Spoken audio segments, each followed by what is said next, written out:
आज नरेंद्र मोदी ने कुछ घंटे के भीतर 2 राज्यों में 3 बड़े सीटों को नाप डाला। यूपी में समाजवादी पार्टी और कांग्रेस की जोड़ी को फ्लॉप फिल्म बताया और राजस्थान में राम मंदिर का जिक्र करके मोदी ने कांग्रेस और उसके मैनिफेस्टो पर सवाल उठाए। लेकिन दोनों ही जगह कुछ बातें कॉमन थी। मुस्लिम बहुल सीट पर मोदी ने खुलकर कहा कि उन्हें मुस्लिम बेटियों का आशीर्वाद मिलेगा।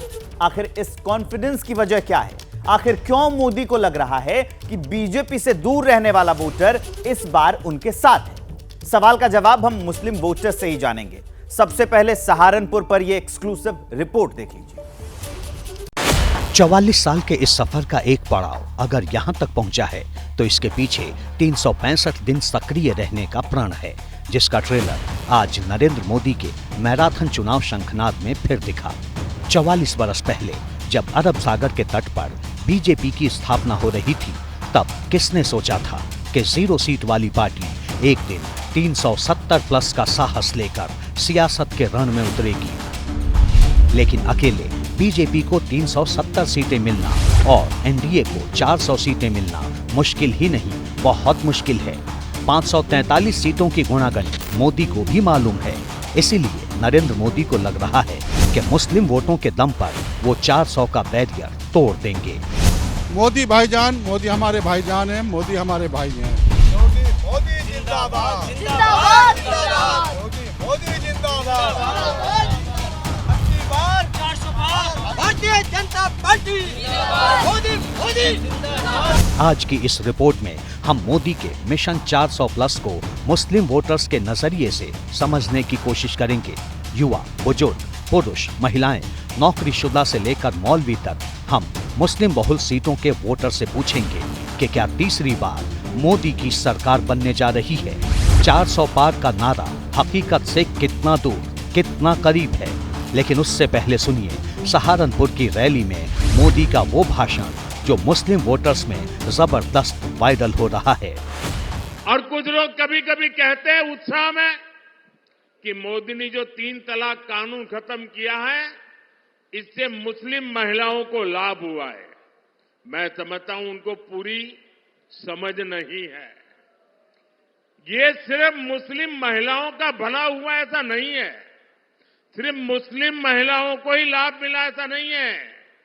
कोई भी मुस्लिम महिला किसी की बेटी होती है, किसी की बहन होती है, और जब माँ बाप मुस्लिम बेटी को शादी करवाकर ससुराल भेजते हैं, कितने बड़े सपने देख करके भेजते हैं, लेकिन मन में चिंता रहती है कि कहीं दामाद नाराज हो जाए और 3 तलाक बोल दें, और अगर बेटी घर वापस आ जाए तो पूरा परिवार तबाह हो जाएगा।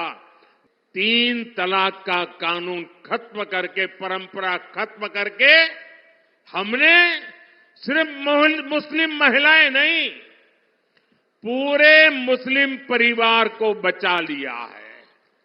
उस लटकती तलवार से मुक्ति दिला दी है।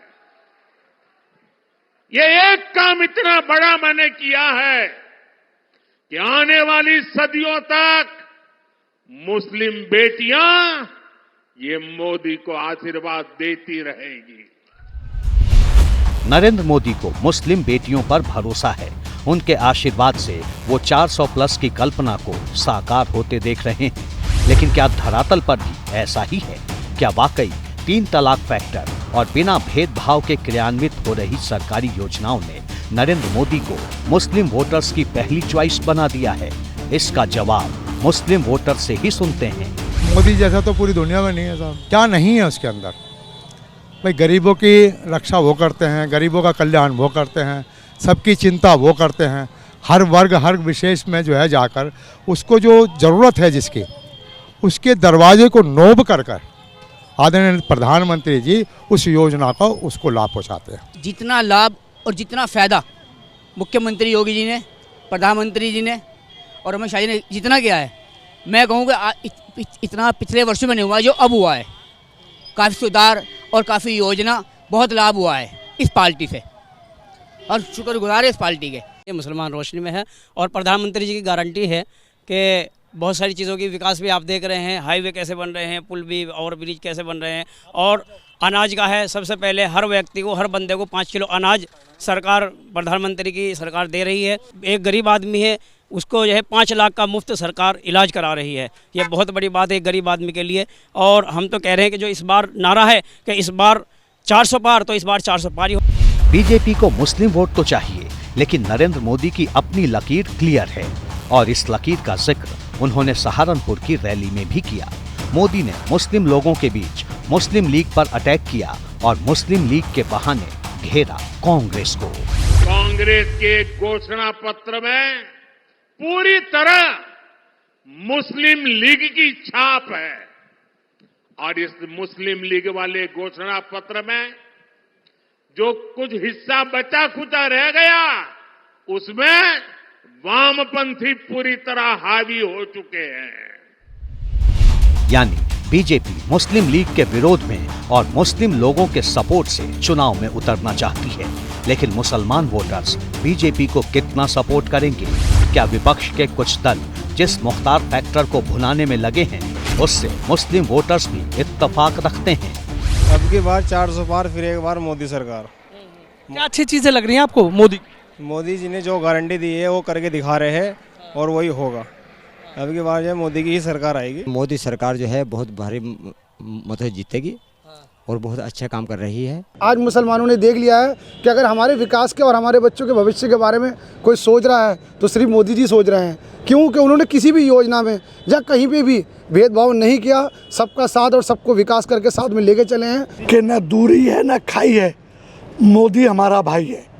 और जिस देश के प्रधानमंत्री ने सभी वर्गों को बिना भेदभाव के योजनाओं का लाभ दिया है, तो अब मुसलमान किसी भी समाजवादी या कांग्रेस के बहकावे में नहीं आएगा।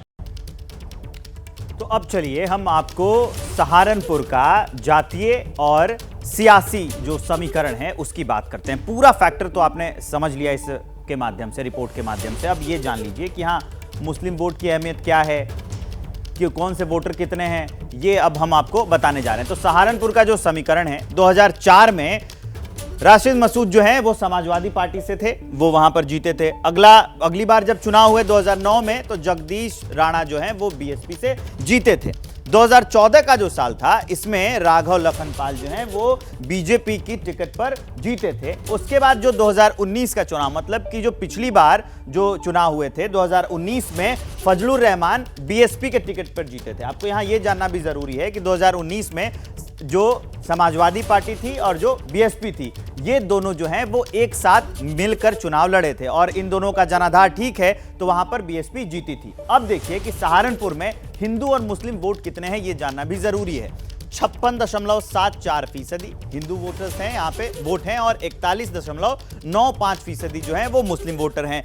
तो अब जो हिंदू हैं उसमें ST/SC अगर देखेंगे आप, तो हिंदू में 22% SC की आबादी है।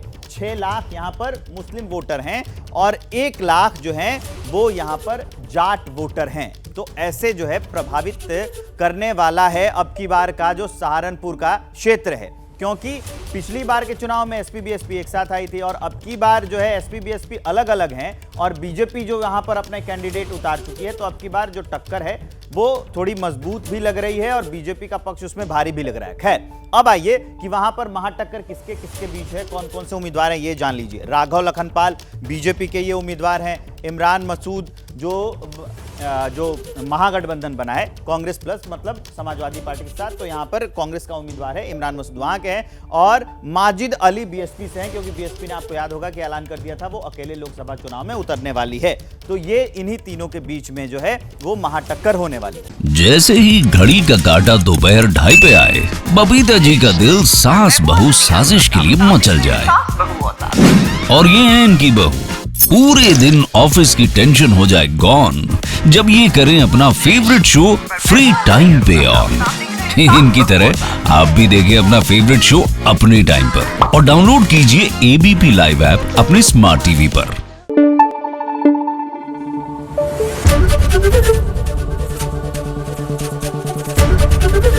ABP न्यूज आपको रखे आगे।